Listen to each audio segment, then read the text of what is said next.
Welcome to the deep dive. Great to be here. Today, okay, fiction this. A place called Bouncetown. Right. Mailboxes like bananas, squirrels, wearing sneakers, you get the idea. Whimsical. Totally. But amidst all that charm, a genuine mystery unfolds. The community playground, it just vanished. Poof. Gone. Yeah, like completely disappeared, left behind just an empty patch of grass and, well, a single sock. A lonely sock. Always a good clue. Exactly. Now, you might be thinking, okay, a kid's story about a lost playground. How deep can that really be? But that's the thing, isn't it? This story, The Lost Playground, A Tale of Shared Responsibility, uses this really imaginative setup to talk about some pretty fundamental truths. It even mentions a code purple missing plaything emergency. Which sounds adorable, right? It does, but it instantly tells you how much this shared thing, this playground, actually matters to the community. It frames neglect as, a serious issue. And that's exactly what we want to unpack today. How does this story, with its talking playground and noodle-nosed mole, actually teach us something about keeping our own shared spaces working, whether that's, an office kitchen or a complex online system? Let's dive in. Okay, so back in Bouncetown, playground's gone. What happens? Well, first, you get the fun theories. Naturally. Ziggy the Zany Zebra thinks it turned invisible. Maya the Meerkat, aliens, obviously. Classic Bouncetown responses, I imagine. Totally. You're like, But then comes the official response from Mayor Feathers McFluff. the pigeon mayor. Love it. Right, a very wise pigeon, apparently. He understands this is serious and calls for a proper search party. And that's interesting, isn't it? How even these whimsical details, the pigeon mayor, the zany theories, they kind of disarm you. Yeah, they do. It makes the underlying message about community response and maybe taking things for granted much easier to absorb. It sets the stage perfectly. So the search party gets going. It's Ziggy, Maya, and this character, the noodle-nosed mole. He's the smart one. Ah, the brains of the operation. Equipped with magnifying glasses, walkie-talkies, and snacks, importantly. Essential for any investigation. They follow this trail. First, it's just glitter. Bit weird. Okay. Then they find this muddy path and get this, it's shaped exactly like monkey bars. Oh, wow. Okay, so not aliens then. Probably not aliens. This path leads them deep into the forest of forgotten fun. Ominous name. Right, and that's where they find it, the playground. Not stolen, just there. But how is it? Sad, really sad. Like saggy, covered in moss, just looking completely neglected. Ah, the forest of forgotten fun. That's such a perfect metaphor, isn't it? For any resource or system that's just been left behind, ignored until it decays. Yeah, exactly. It's the physical result of neglect. And seeing it like that, forlorn and moss-covered, it really hits home. It's the visual of what happens when shared things aren't cared for. Okay, but here's where it gets really wild. Go on. The playground itself starts talking. The playground talks. Yep, it explains why it left. It lays out its grievances, basically. Yeah. Okay, I need to hear this. What did it say? Well, specific complaints. Nobody ever cleaned it. The merry-go-round was all stuck up with gum. Oh, yeah. The swings were super squeaky, annoyingly so, apparently. And the worst offense, someone poured spaghetti in the sandbox. Spaghetti in the sandbox. Who does that? Well, This personification is, it's brilliant, actually. Giving the playground a voice like that, it speaks volumes about, those hidden problems in any shared system. the stuff we ignore. Exactly. The latent pain points, the invisible costs.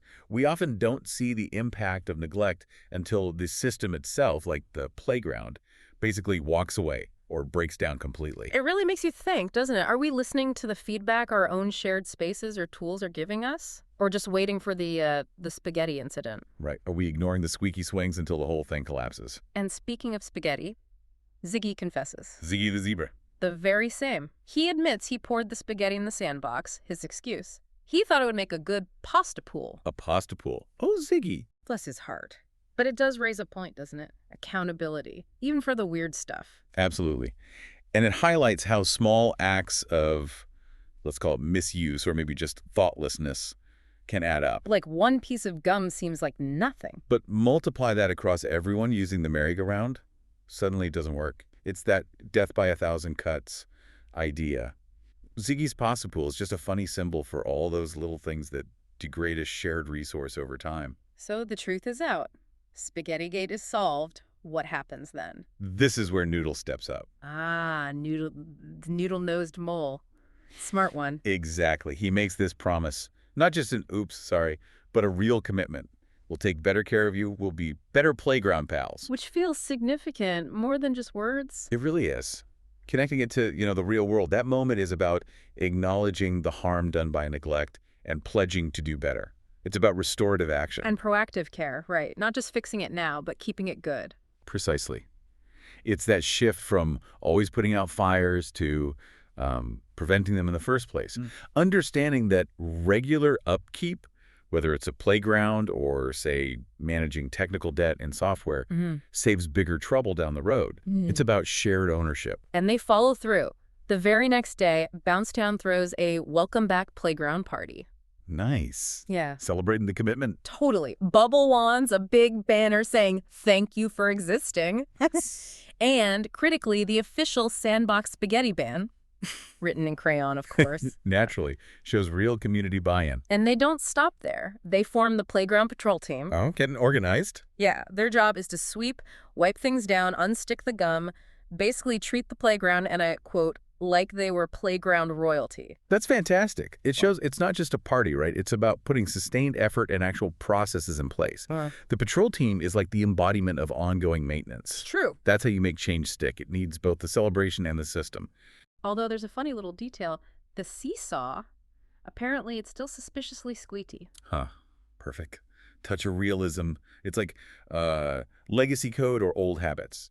Even with the best intentions and new systems, some quirks might linger. Change isn't always perfectly smooth. So true.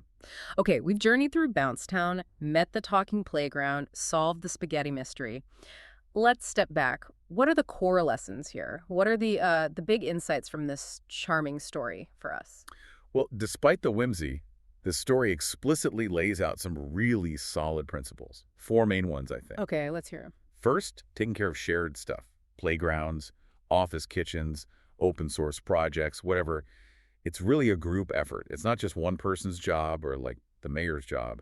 It's everyone's responsibility working together. Distributed ownership. Makes sense. What's number 2? Second, this idea that respect and kindness, they aren't just for people. They apply to the things we use, the spaces we share. Treating the playground well. Exactly. It's not just about being nice. It actually makes things last longer, work better.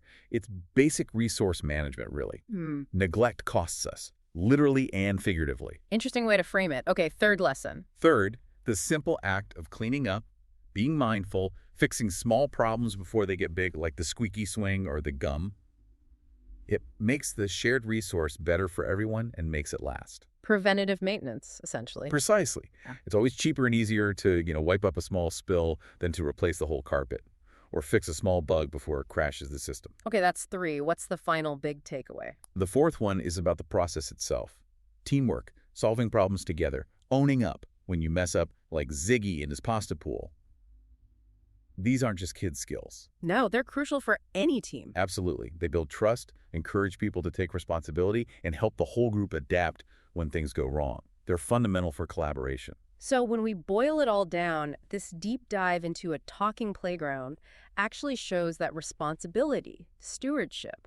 It's not some dry corporate concept. Not at all. It's active, it's practical, maybe even playful sometimes, but it's what makes shared things work and makes life better for everyone involved, whether you're a zebra in Bouncetown or, working on a team project.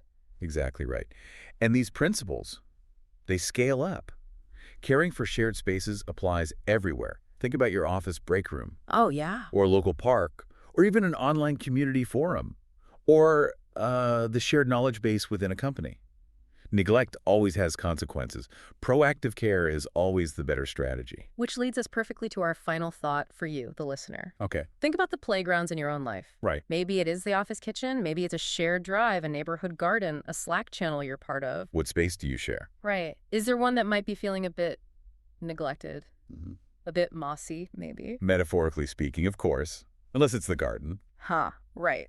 But what's one small thing, one proactive action you could take today, maybe even right now, to show that shared space a little respect, to be a slightly better playground pal? Something to think about.